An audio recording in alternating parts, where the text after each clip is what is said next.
ಬಂಗಾಳಕೊಲ್ಲಿಯಲ್ಲಿ ವಾಯುಭಾರ ಕುಸಿತದ ಎಫೆಕ್ಟ್ ಇಡೀ ರಾಜ್ಯದ ಈ 14 ಜಿಲ್ಲೆಗಳಿಗೆ ಮುಂದಿನ 7 ದಿನಗಳ ಕಾಲ ಯೆಲ್ಲೋ ಅಲರ್ಟ್ ಮತ್ತು 6 ಜಿಲ್ಲೆಗಳಿಗೆ ರೆಡ್ ಅಲರ್ಟ್.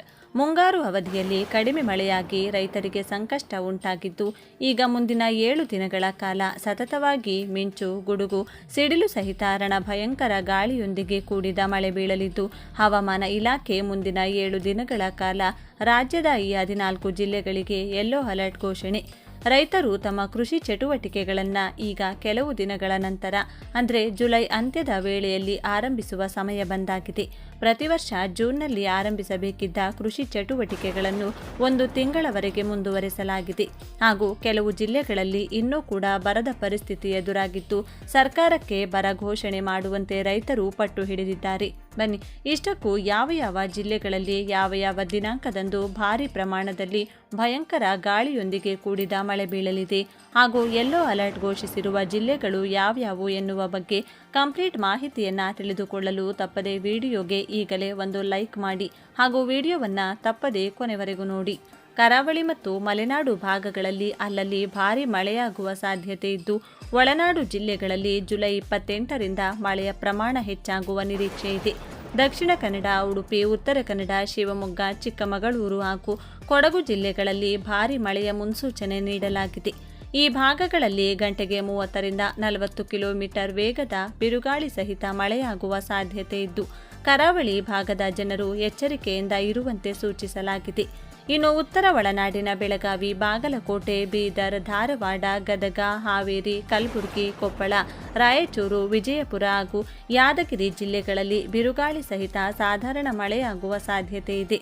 ವಿಶೇಷವಾಗಿ ಬೆಳಗಾವಿ ಜಿಲ್ಲೆಯಲ್ಲಿ ಭಾರೀ ಮಳೆಯೊಂದಿಗೆ ಗಂಟೆಗೆ 40ರಿಂದ 50 ಕಿಲೋಮೀಟರ್ ವೇಗದ ಗಾಳಿ ಬೀಸುವ ಸಾಧ್ಯತೆ ಇದೆ ಎಂದು ಹವಾಮಾನ ಇಲಾಖೆ ತಿಳಿಸಿದೆ. ಮಳೆಯ ಹಿನ್ನೆಲೆಯಲ್ಲಿ ಸಾರ್ವಜನಿಕರು, ರೈತರು ಹಾಗೂ ಪ್ರವಾಸಿಗರು ಮುನ್ನೆಚ್ಚರಿಕೆ ವಹಿಸುವಂತೆ ಸೂಚಿಸಲಾಗಿದೆ. ಕರಾವಳಿ ಹಾಗೂ ಮಲೆನಾಡು ಭಾಗಗಳಲ್ಲಿ ಬಿಟ್ಟು ಮಳೆಯಾಗುವ ಸಾಧ್ಯತೆ ಇದೆ.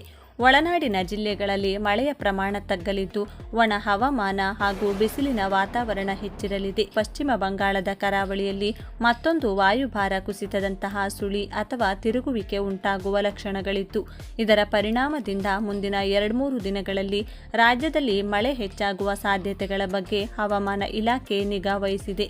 ಕರಾವಳಿ ಭಾಗದ ಮುನ್ಸೂಚನೆ: ಕಾಸರಗೋಡು, ದಕ್ಷಿಣ ಕನ್ನಡ ಹಾಗೂ ಉಡುಪಿ ಜಿಲ್ಲೆಗಳಲ್ಲಿ ಬೆಳಗಿನ ಜಾವ ಬಿಸಿಲು ಮತ್ತು ಮೋಡ ಮುಸುಕಿದ ವಾತಾವರಣವಿರಲಿದ್ದು, ಮಧ್ಯಾಹ್ನದ ನಂತರ ಅಲ್ಲಲ್ಲಿ 1-2 ಕಡೆ ಗುಡುಗು ಸಹಿತ ಬಿಟ್ಟು ಮಳೆಯಾಗುವ ಮುನ್ಸೂಚನೆ ನೀಡಲಾಗಿದೆ. ಉತ್ತರ ಕನ್ನಡ ಜಿಲ್ಲೆಯಲ್ಲೂ ಅಲ್ಲಲ್ಲಿ ಚದುರಿದಂತೆ ಮಳೆಯಾಗಲಿದೆ. ಪ್ರಸ್ತುತ ಕರಾವಳಿ ಜಿಲ್ಲೆಗಳಲ್ಲಿ ಮಳೆಯ ತೀವ್ರತೆ ಕೊಂಚ ತಗ್ಗಿದೆ. ಮಲೆನಾಡು ಭಾಗದ ಮುನ್ಸೂಚನೆ: ಶಿವಮೊಗ್ಗ ಹಾಗೂ ಚಿಕ್ಕಮಗಳೂರು ಜಿಲ್ಲೆಗಳಲ್ಲಿ ಬಿಟ್ಟು ಸಾಧಾರಣ ಮಳೆಯಾಗುವ ನಿರೀಕ್ಷೆ ಇದೆ. ಕೊಡಗು ಮತ್ತು ಹಾಸನ ಜಿಲ್ಲೆಗಳಲ್ಲಿ ಭಾಗಶಃ ಮೋಡ ಕವಿದ ವಾತಾವರಣವಿದ್ದು, ಅಲ್ಲಲ್ಲಿ ತುಂತುರು ಮಳೆಯಾಗಬಹುದು. ಕರಾವಳಿಗೆ ಹೊಂದಿಕೊಂಡಿರುವ ಗಡಿ ಭಾಗಗಳಲ್ಲಿ ಮಳೆಯ ಪ್ರಮಾಣ ಕೊಂಚ ಹೆಚ್ಚಿರಲಿದೆ. ಉತ್ತರ ಒಳನಾಡಿನ ಬೆಳಗಾವಿ ಹಾಗೂ ಧಾರವಾಡ ಜಿಲ್ಲೆಗಳಲ್ಲಿ ಅಲ್ಲಲ್ಲಿ ಸಾಧಾರಣ ಮಳೆಯಾಗುವ ಸಾಧ್ಯತೆ ಇದೆ. ಉಳಿದ ಜಿಲ್ಲೆಗಳಲ್ಲಿ ಮುಖ್ಯವಾಗಿ ಬಿಸಿಲಿನ ವಾತಾವರಣವಿದ್ದು, ಭಾಗಶಃ ಮೋಡ ಕವಿದ ವಾತಾವರಣ ಇರಲಿದೆ. ಈ ಭಾಗದಲ್ಲಿ ಮಳೆಯ ಪ್ರಮಾಣ ಗಮನಾರ್ಹವಾಗಿ ಕಡಿಮೆಯಾಗಲಿದೆ. ದಕ್ಷಿಣ ಒಳನಾಡು: ಬೆಂಗಳೂರು ನಗರ, ಬೆಂಗಳೂರು ಗ್ರಾಮಾಂತರ, ರಾಮನಗರ, ಮೈಸೂರು ಹಾಗೂ ತುಮಕೂರು ಜಿಲ್ಲೆಗಳ ಕೆಲವೆಡೆ ಸಾಧಾರಣ ಮಳೆಯಾಗುವ ಸಾಧ್ಯತೆ ಇದೆ. ಇನ್ನುಳಿದ ಜಿಲ್ಲೆಗಳಲ್ಲಿ ಬಿಸಿಲು ಮತ್ತು ಮೋಡದ ವಾತಾವರಣ ಮುಂದುವರಿಯಲಿದೆ.